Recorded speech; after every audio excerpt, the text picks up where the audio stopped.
I'm Sophie Bradford and I spent 15 years being my family's biggest embarrassment. When my mother hired a private investigator to prove I was faking poverty to avoid contributing to the family, she accidentally hired the one person thorough enough to uncover that I wasn't the fraud in our family. This is the story of how my mother's attempt to humiliate me became her own unraveling. If you've ever been underestimated by your own family, hit that like button and subscribe right now. You're not going to want to miss what happened next. My sister Victoria was everything my parents wanted. Married at 25 to Bradley Whitmore. Old money, impeccable connections, a trust fund that could fund a small country. They lived in a Georgian mansion in Connecticut, threw charity galas, appeared in society pages. Victoria chaired 3 nonprofit boards, none of which required her to actually work. I was the disappointment who chose trade school over real college. That's what my mother called MI. Trade school. Sophie's doing her little computer thing, Mom would say at country club lunches, her voice dripping with the kind of pity usually reserved for people with terminal diagnoses. We tried to steer her toward something more appropriate, but she's always been stubborn. What she meant, I'd turned down Princeton, where both my parents went, for MIT's computer science program. I'd declined to join the junior league. I'd moved to San Francisco instead of staying in Boston. I'd committed the cardinal sin of choosing passion over prestige. My older brother Harrison was the acceptable middle child. Harvard Law, partnership track at a white shoe firm, married to a woman whose family tree had more branches than most forests. He lived in a brownstone in Beacon Hill and played golf with judges. And then there was me. MIT graduate, moved to Silicon Valley, worked at tech startups that my family had never heard of and wouldn't understand if I explained them. I lived in what my mother called, that dreadful little apartment in Mountain View. I drove a 7-year-old Subaru. I wore jeans and hoodies to family events. Sophie, darling, when are you going to get a real job? My mother would ask at every family gathering, her voice honeyed with concern that felt more like condescension. I have a real job, Mom. You know what I mean. Something stable. Something with benefits. Something you can tell people about without embarrassment. What they didn't know, I was the founder and CEO of Quantum Edge Analytics. We'd started 11 years ago. Me and 2 MIT classmates, Dev Patel and Emma Richardson. We developed machine learning algorithms that could predict market trends with unprecedented accuracy. Not just stock markets. Everything. Consumer behavior, supply chain disruptions, economic indicators, election outcomes. We'd started by selling our predictions to a few hedge funds. They made money. They told their friends.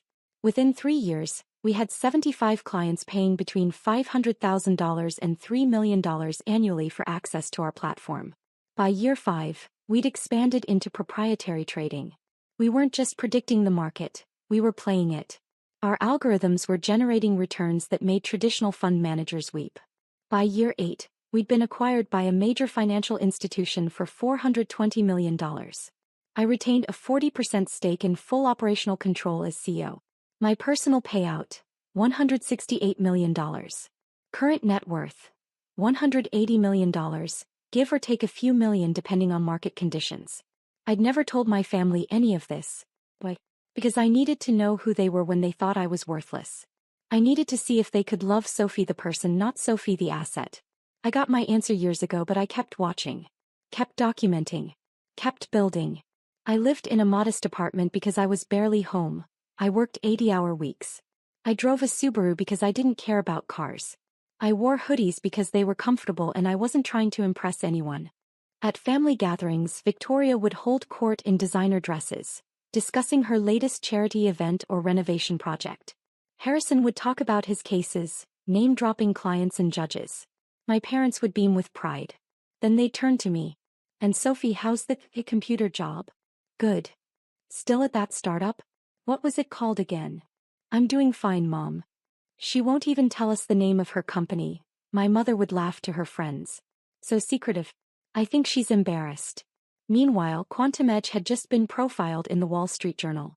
Our algorithms had predicted 3 major market corrections with 94% accuracy. We'd been approached by 5 governments wanting to license our technology. Forbes had asked to interview me for their Billionaire in Training series. I'd declined. I wasn't ready. My business partners knew about my family situation. Dev thought I was crazy. Sophie, why do you keep going to these events? They treat you like you're selling insurance. Because I need to document who they really are, I'd said. And I think I'm about to find out just how far they'll go. The breaking point came in October, during what my mother called the incident at the Pembroke wedding. Victoria's friend Charlotte was getting married at an estate in the Berkshires. 300 guests, orchestras, champagne that cost more per bottle than most people's car payments. The Bradford family was expected to attend in force, and look successful doing it. I flew in from San Francisco wearing a simple black dress I'd bought off the rack. Victoria wore Chanel. Harrison's wife wore something with a designer name I didn't recognize. My mother wore vintage Dior and enough diamonds to fund a small school district. At the reception, I sat at the family table quietly eating overpriced food and checking my phone. We just closed a deal with a major bank, $8 million annual contract. Dev was texting me updates. My mother noticed. Sophie, put that phone away. It's rude. It's a work emergency. What kind of emergency could you possibly have? Victoria laughed, her voice carrying to the nearby tables. Are the computers broken? Harrison smirked. Sophie, you're not performing emergency IT support at a wedding. It's not IT support. Whatever it is, it can wait, my mother said firmly. This is a social event. Act accordingly. I put my phone away. 20 minutes later, Charlotte's father gave a speech about his daughter's success as an art gallery curator. She built something from nothing, he said proudly. That's real achievement. My mother leaned over to whisper loud enough for the table to hear. That's what real success looks like. Building something respectable. I said nothing. After the wedding, my mother called an emergency family meeting. Sophie, we need to discuss your future. We gathered at my parents' Beacon Hill townhouse, a 4-story brick building worth $8 million that had been in my father's family for 3 generations. I sat in the drawing room that probably cost more to decorate than most people's houses. My mother stood, hands clasped, wearing her, "I'm concerned about you," expression that I'd learned to recognize as prelude to judgment. Sophie, darling, we're worried about you. I'm fine. You're 35 years old. You're still working at some unnamed startup doing technology work that you can't even explain. You live in a tiny apartment. You drive a car that's falling apart. You dress like a college student. Victoria chimed in. Sophie, we just want you to be successful. We want you to have what we have. And what's that? Stability. Status. A life you can be proud of. I am proud of my life. My mother's expression hardened. Then why won't you tell us anything about it? Why all the secrecy? Because you wouldn't understand. Try us, Harrison said, his lawyer voice emerging, the tone that said he was building a case. I work in predictive analytics.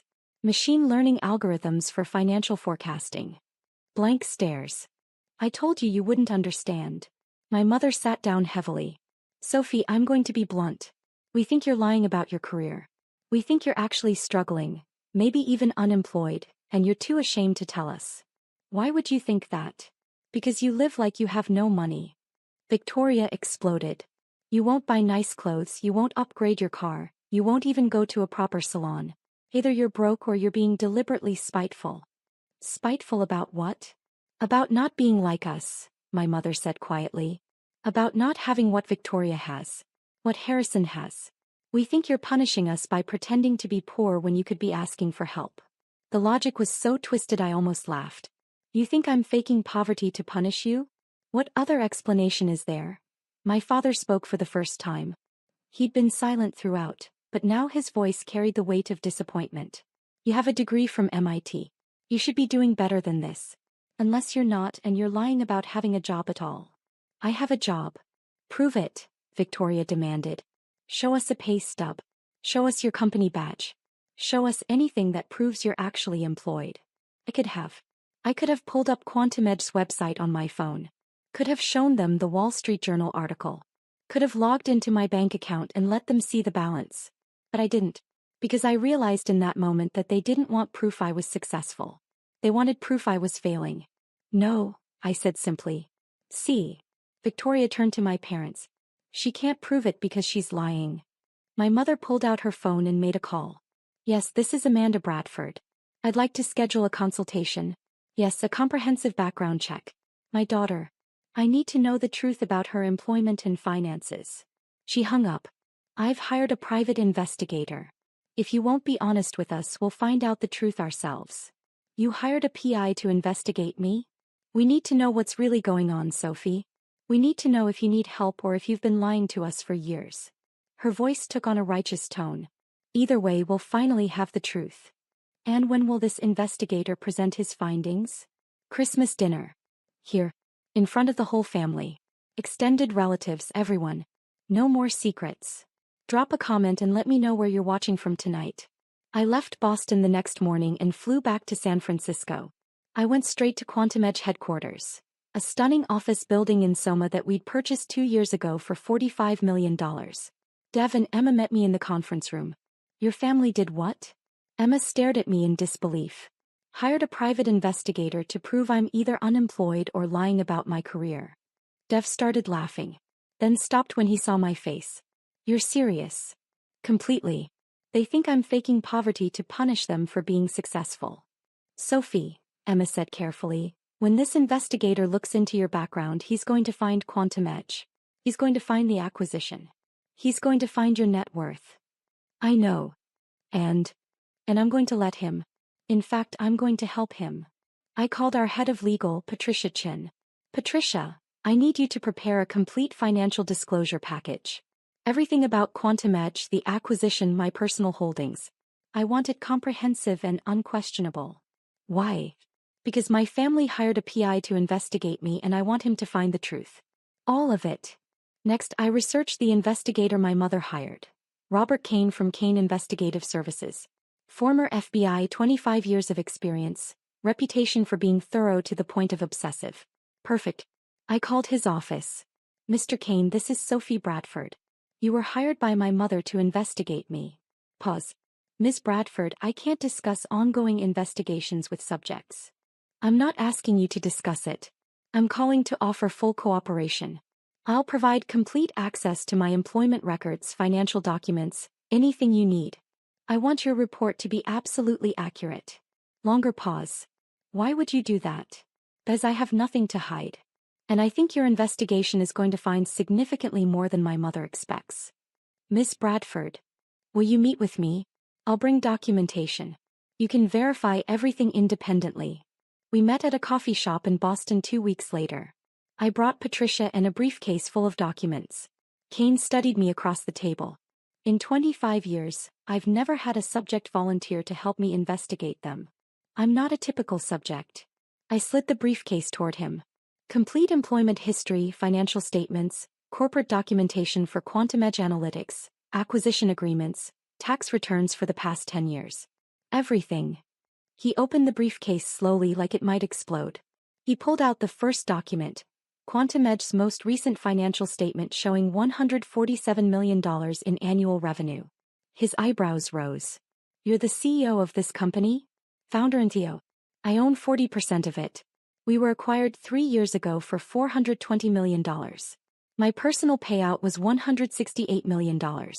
Current net worth approximately $180 million. He looked up sharply. Your mother thinks you're unemployed. My mother thinks I'm either unemployed or working some entry-level tech support job. She hired you to prove I'm a liar and a failure. Kane leaned back, processing. Why have you hidden this from them? Because I needed to know who they were when they thought I was worthless. And now I know. I met his eyes. Mr. Kane, if you're thorough, and I suspect you are, you'll do background checks on my entire family as part of your due diligence. Standard practice when investigating someone's financial situation. That would be standard, yes. Then I should tell you something. My family's finances have never made sense to me. My sister doesn't work but lives like she's independently wealthy. My parents' lifestyle exceeds their known income sources. I've always wondered where the money comes from. You think they're hiding something? I think if you look closely enough, you'll find more than just my secret success. I stood. Be thorough, Mr. Kane. Find everything. The truth, whatever it is, needs to come out. Over the next 6 weeks, Kane investigated. He called me twice with follow-up questions. He verified every document I'd provided. He interviewed people I'd worked with, clients I'd served, professors from MIT who remembered me. And then 3 weeks before Christmas he called. Miss Bradford, we need to meet. In person. With your attorney. Patricia and I met him at his office. He had 3 thick files on his desk and an expression that mixed professional neutrality with something that looked like disgust. I've completed my investigation, he said. Miss Bradford, everything you told me checks out. You are indeed the founder and CEO of Quantum Edge Analytics. Your net worth is approximately $180 million. Your success has been extraordinary and completely legitimate. Thank you. However, he picked up the second file. Per standard investigative protocol, I conducted financial background checks on your immediate family members. Ms. Bradford, your family has significant financial irregularities. Patricia leaned forward. What kind of irregularities? Kane opened the file. Your sister Victoria and her husband Bradley Whitmore live well beyond their reported income. Mr. Whitmore's trust fund generates approximately $400,000 annually. Their lifestyle costs approximately $2.3 million per year. The difference is being funded by systematic tax fraud.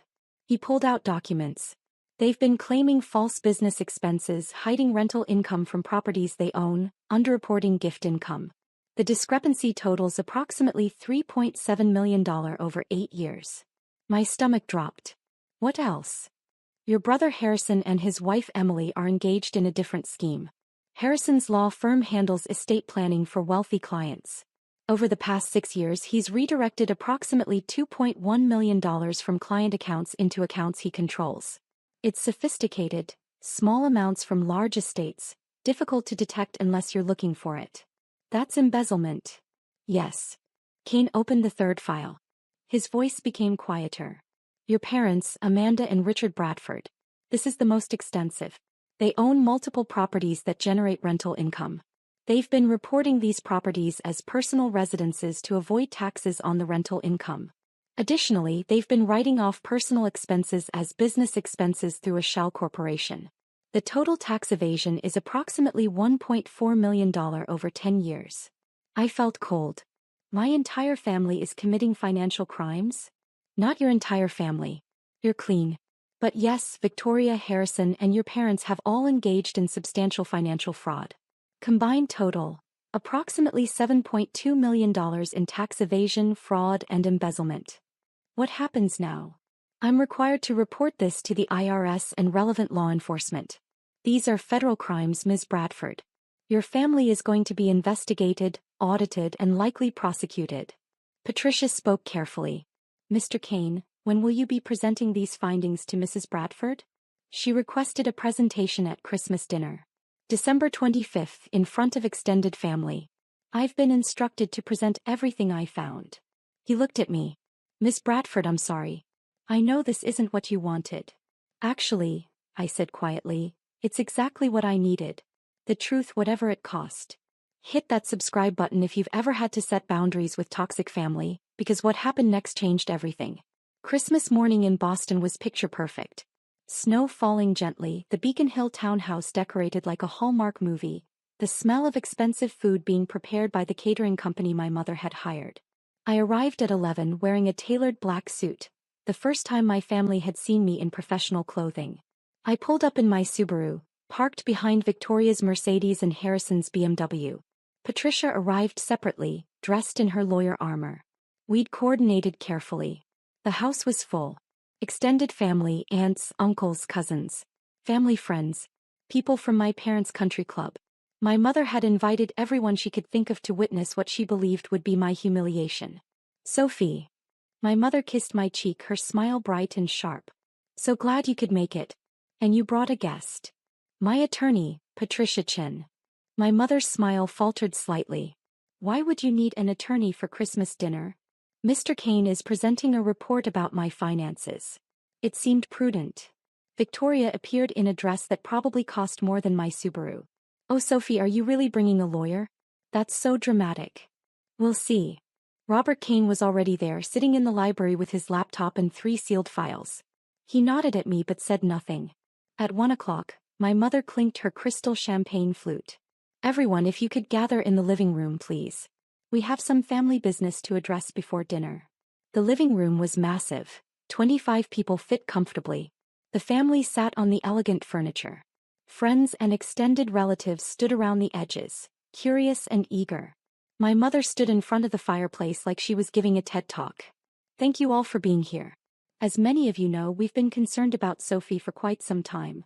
All eyes turned to me. I sat calmly, hands folded. Sophie has been very secretive about her career. She lives modestly, refuses to discuss her finances, and has been evasive about her employment.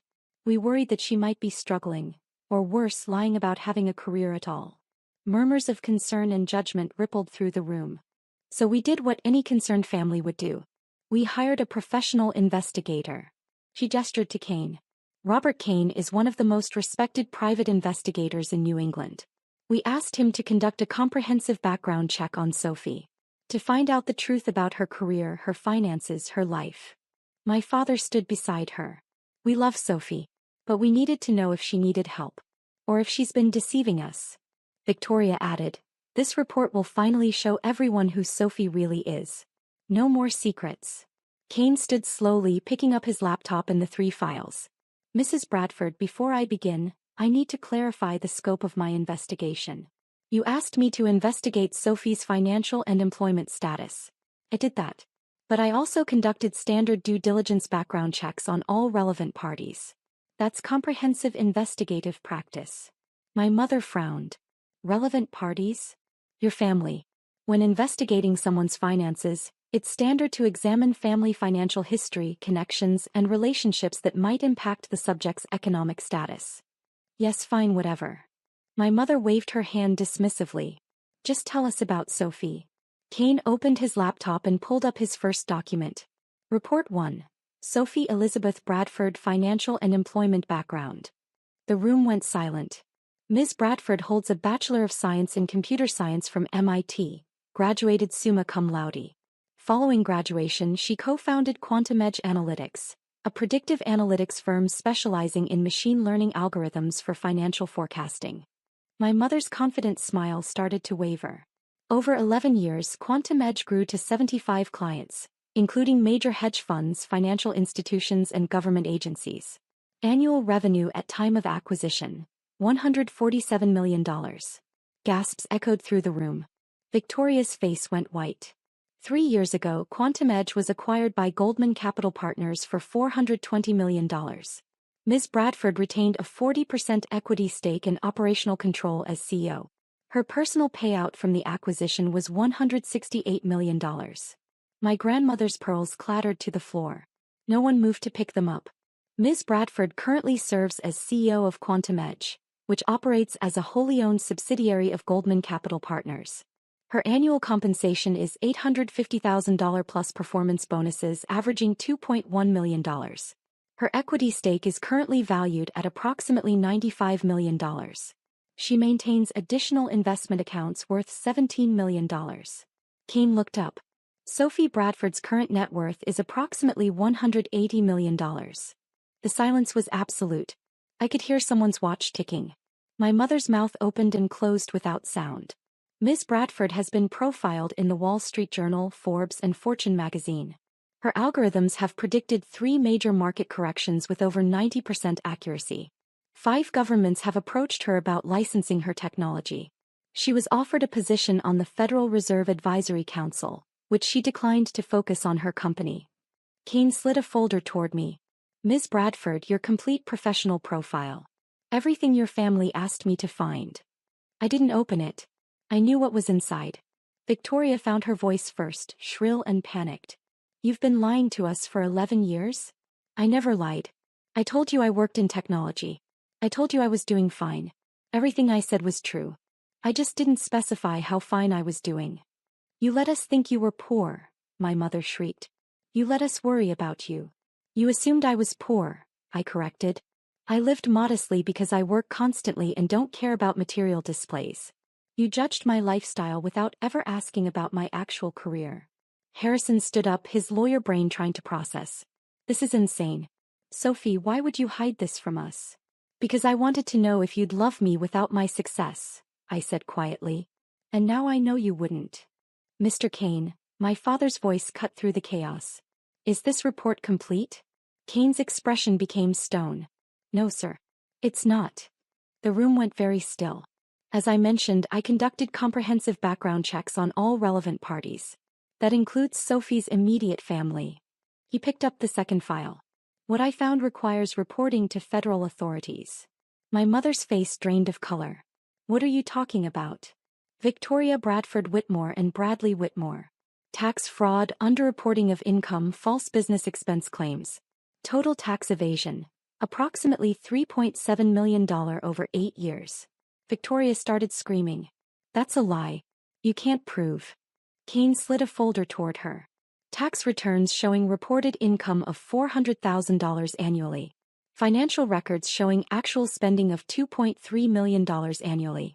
Documented false business expense claims. Hidden rental income. Gift income not reported. It's all documented. He picked up the third file. Harrison Bradford. Embezzlement from client trust accounts.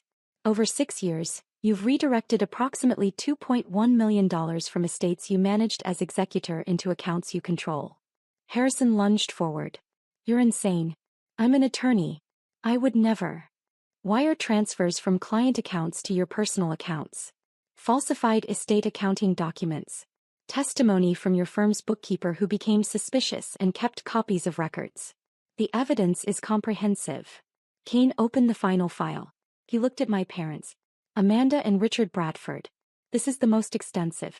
10 years of systematic tax evasion through unreported rental income and false business expense claims through a shell corporation. Total fraud. Approximately $1.4 million. My mother collapsed onto the couch. No, this is a mistake. This is some kind of revenge. Sophie, you put him up to this. I didn't, I said quietly. I asked Mr. Kane to be thorough. To find the truth. He found all of it. Mine and yours. Kane pulled out more documents. Property records showing rental properties reported as personal residences. Bank statements showing rental income not reported on tax returns. Business expense claims for personal vacations, cars, entertainment. Shell corporation documentation. It's all here. Combined, Kane said, his voice carrying across the silent room. The Bradford family, excluding Sophie, has committed financial crimes totaling approximately $7.2 million. I've already reported these findings to the IRS Criminal Investigation Division and the Massachusetts Attorney General's office. The doorbell rang. Everyone froze. Patricia stood. That will be the federal agents. They're executing search warrants for financial records. My father stood up, shaking. Sophie, please. You have to stop this. We're family. Use your money, hire lawyers. You can fix this. No, I said simply. I'm your mother. My mother's voice cracked. You have to help me. You hired an investigator to prove I was a liar and a failure so you could humiliate me in front of everyone. You wanted to expose me as a fraud. You got your public reveal. You just didn't expect what would be revealed. Federal agents entered the house. 3 of them showing badges and warrants. Amanda Bradford, you're under arrest for tax evasion and fraud. They took her right there in front of everyone. Read her rights while she sobbed, mascara streaming down her face. Richard Bradford, you're under arrest for tax evasion and fraud. My father went quietly, his face gray. Victoria Whitmore, Bradley Whitmore, Harrison Bradford, you'll need to come with us for questioning. Victoria fainted. Actually fainted, collapsing onto the Persian rug in a pool of designer silk. Bradley caught her, his face paper white. Harrison tried to argue, his lawyer training kicking in, but the agents weren't interested. They took them all. The house cleared in minutes. Extended family fled like roaches when lights turn on. Friends vanished. People who'd gathered to watch my humiliation couldn't get out fast enough. Within 30 minutes, the house was empty except for me, Patricia, and Kane. I stood in the living room where I'd spent 15 Christmases being dismissed, underestimated, and treated like a failure. Miss Bradford, Kane said quietly, are you all right? I'm fine. Thank you for your thoroughness. For what it's worth, I'm sorry it turned out this way. Don't be. They made their choices. I just stopped protecting them from the consequences. Patricia touched my arm. Sophie, we should go. I looked around the townhouse one last time. For stories of old money and older secrets. Beautiful furniture, expensive art, family photos that now felt like evidence in a case about people who loved status more than truth. Yes, I said. Let's go. The legal proceedings moved with the efficiency of federal prosecution. My parents were charged with 10 counts of tax evasion, fraud, and false statements. Bail was set at $500,000 each. They made bail using the townhouse as collateral, but the house was later seized as part of asset forfeiture. Victoria and Bradley faced 8 counts of tax fraud. Their mansion was seized, their assets frozen. Victoria's charity board positions were immediately revoked. Bradley's trust fund was frozen pending investigation. Harrison faced the worst charges: embezzlement, fraud, breach of fiduciary duty. He was disbarred within 60 days. His law firm fired him immediately and cooperated fully with prosecutors to avoid being implicated. The trials took 18 months. All of them pleaded guilty eventually. The evidence was too overwhelming. My parents. 5 years in federal prison each, full restitution, permanent criminal records. They lost the townhouse, their investments, everything. They were released after 3 years for good behavior. Victoria and Bradley, 4 years each. They divorced during sentencing. Victoria lost custody of her children. They went to Bradley's parents. She emerged from prison to find she had no social standing, no friends, no money. Harrison, 7 years. His wife divorced him within the first year. He lost his law license permanently, his home, his reputation. The extended family fractured completely. Some tried to maintain relationships with me, apologizing for how I'd been treated. Most just disappeared, embarrassed by the scandal. I accepted the apologies that felt genuine. Because some of them truly hadn't known. 6 months after the arrests, I stood in my office at Quantum Edge looking out at San Francisco Bay. Dev knocked on my door. "You have a visitor. Says she's your grandmother." Grandma Helen. My father's mother, the only family member who'd ever seemed to see me clearly. "Sophie," she said when she entered. She looked older, tired. "I know you probably don't want to see anyone from the family. You never participated in how they treated me. I should have stopped it. I'm sorry I didn't." She sat down heavily. "I came to tell you something.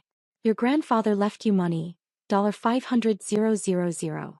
It's been in a trust, payable when you turned 40. But I'm the trustee and I'm releasing it early. Grandma, I don't need. I know you don't need it. But he wanted you to have it. He always said you were the only one with any sense." She smiled sadly. "He'd be proud of what you built. And he'd be ashamed of the rest of them." I accepted the inheritance. Not because I needed it, but because it mattered that someone had believed in me. 3 years after that Christmas, I sat in a federal courtroom watching my parents' release hearing. They'd served their time, made their restitution payments, attended all required counseling. They looked older. Diminished. My mother's designer clothes were gone, replaced by Goodwill finds. My father's confident bearing had collapsed into something that looked like permanent shame. They saw me in the courtroom. My mother started crying. My father looked away. After the hearing, my mother approached me in the hallway. "Sophie, please. Can we talk?" "About what?" "I want to apologize. Your father and we've had a lot of time to think about what we did. How we treated you. How we valued all the wrong things. And you were right. About everything. We loved the idea of success more than we loved you. We chose status over ethics. We taught our children that appearances mattered more than integrity." He was crying openly now. "I'm sorry. I'm so sorry." It was the apology I'd waited 15 years to hear. It didn't fix anything, but it mattered. "What will you do now?" I asked. "We got jobs. Your father works at a hardware store. I work at a library. We have a small apartment. We're learning to live within our means."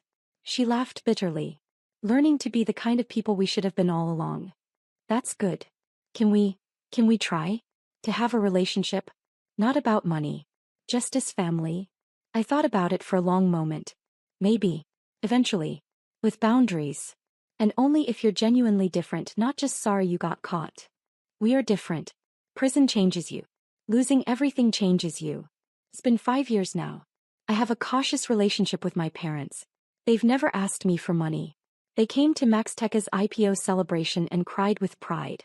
They're learning about my actual life, not the fiction they'd invented. They'll never recover financially.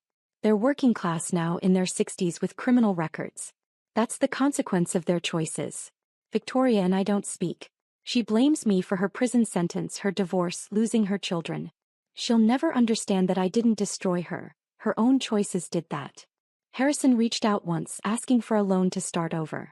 I declined. He hasn't contacted me since. Quantum Edge went public 2 years ago. Current valuation, $2.8 billion. My personal net worth is now approximately $890 million.